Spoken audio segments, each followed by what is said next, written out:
middle. What are your expectations for D'Angelo's a big part of our defense. You know, first and foremost, he's just a great leader by example. You know, he's a quiet guy. He was voted as team captain because of how hard he works and how much he cares and how great a teammate he is to everybody on the team. He's very, very strong and physical. I think what I was impressed with him, well, I'll go back to when I first got here. He was coming off an Achilles tendon. I couldn't believe how fast he was back from that. So he's extremely tough. And then last year, I thought he really improved his game from being a run stopper to being able to transition to pass rush. And so I think he'll keep improving on that. You know, he's physical, he's big, he keeps our linebackers free. He also can get off a block and make tackles. But I think now he's better at transitioning to pass rush when it is a pass play on a rundown.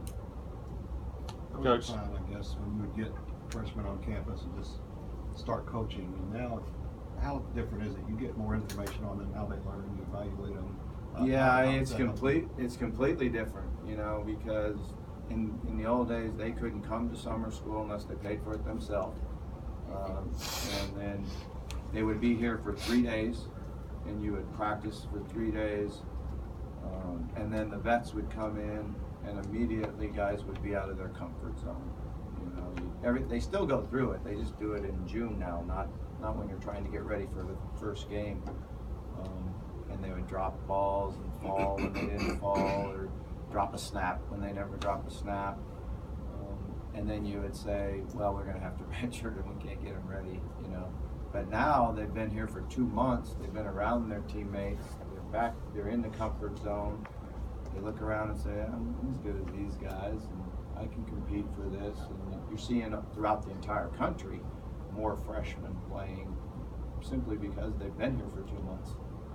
Coach, it's still too early to talk redshirt? Yeah, we don't really talk about redshirt. I want them all to compete to play, you know, and whether that's to play early in special teams or get in the depth and play. Yeah, we don't really talk to them at all about redshirting. There'll be a decision we make sometime after the 15th to the 20th practice on some guys. But it's something that even when you recruit a guy, you want them to have the idea in their mind that they're going to come in and play. So in the off season, they study the playbook you send them. They work out on Friday afternoon because they're getting ready to play as opposed to heading to the beach. You know, so that's one of the things you really wanted them to be motivated to come in and play. Coach, you mentioned player development, and I wonder about, and I'm not going to pronounce this correctly, Tobijah Hughley. How would you describe his journey from walk-on to, I guess he's one of your captains? Tobijah Hughley. It's been pretty amazing. You know, we were really struggling our first spring here offensively. We decided to throw him in there with the ones and move Jake Smith to guard. We felt like, you know, that might give us a better chance, and immediately we started executing better. And he now has been voted a team captain. You know, he's more flexible in the 2 years of development. His ankles are more flexible. His bend is better. It gives him a better chance to really, you know, excel and be a better football player. He's extremely strong. He worked very, very hard. Another great kid that all the players respect because of his work ethic and how much it means to him. You know, he's a guy that's in the huddle and on the field that, you know, he's giving you everything that he has, and every player respects that. How unusual is it for a guy to go from walk-on to captain? I mean, does it happen? It might happen more than you really think. You know, there's a lot of great walk-ons on there. We're going to have a couple more coming up here in the next couple of years. That, you know, it's always a decision for players like that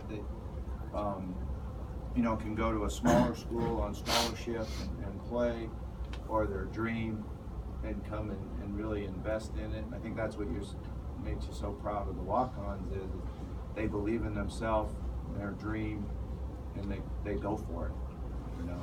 And like I said, we're going to have a couple other guys here in the next few years that went from walk-on to starter.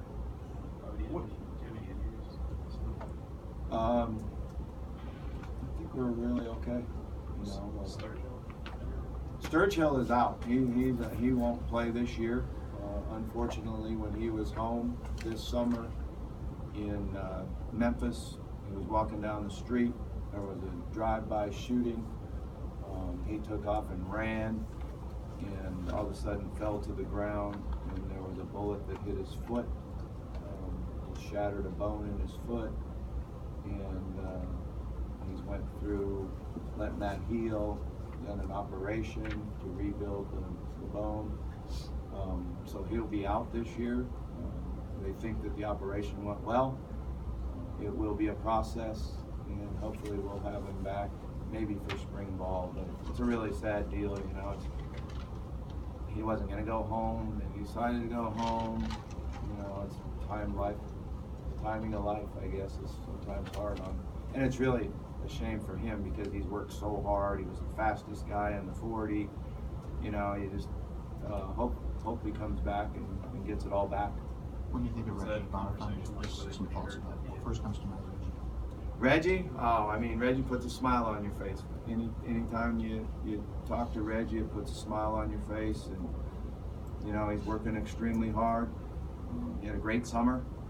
He actually lost weight so he could be a full-time receiver and you know be in that type of condition and run every play. It's certainly way different than being a quarterback, but he'll be a big contributor on our team. As far as you know, Sturgill and the conversation, the first conversation I had was with his mom when you know he was in the hospital that night. I got a hold of his mom, and you know it was great to hear that there was no fear for his life or anything like that. You know, that's the first thing you're thankful for, and then you worry about, you know, can he get back on the football field or not. But he did a good job in school this summer. He's been around, and he's a great young man.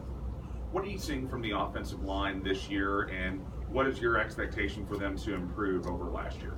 Yeah, we'll be much better on the O-line. You know, last year we started 2 true freshmen and a redshirt freshman.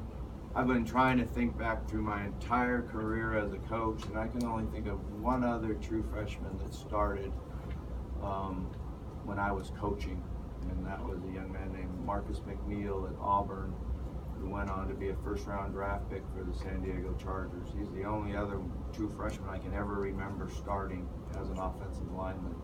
It's a hard position to play, and when you're young and not quite as strong as you need to be. These guys got a chance to be pretty good. You know, Jaron is a really good player. He's a great athlete. You know, when I was recruiting him, he was really heavy. You know, and he was telling me how good a basketball player he was, and he was going to be you know, he was on the circuit of the AAU basketball, and I'm thinking, really? And we asked him to lose, you know, 20 pounds before he came in, and he did it. You know, that told you right there that, you know, you're recruiting a guy and all you do is say, hey, you know, you're going to have to lose 20 pounds, and he did it, you know. I think Lucaeus playing tackle is his best position. He filled in at guard last year simply because he had to. He's a tough guy, very physical. His skills will develop and get better as a tackle. I think that'll really help us. Right now, Khalil, Hunter, and Keola Mahoney have been working at the guards. They're both one of the strongest guys on our team. They can both really run. Usually what happens with a junior college player is you bring them in their first year and they don't play as well as you think they would, and then at the end of the year they start playing better, and then they have a great senior year, and then you say, why didn't I redshirt that guy? So you have 2 years, you know. So I think those are the 2 guys that are going to fit that bill to a T, because I really like what they're doing. And then Kenny Thomas will back up at both guard and tackle, who started for us last year at times, and he's bigger and well, he's not bigger, but he's stronger and more athletic than he was.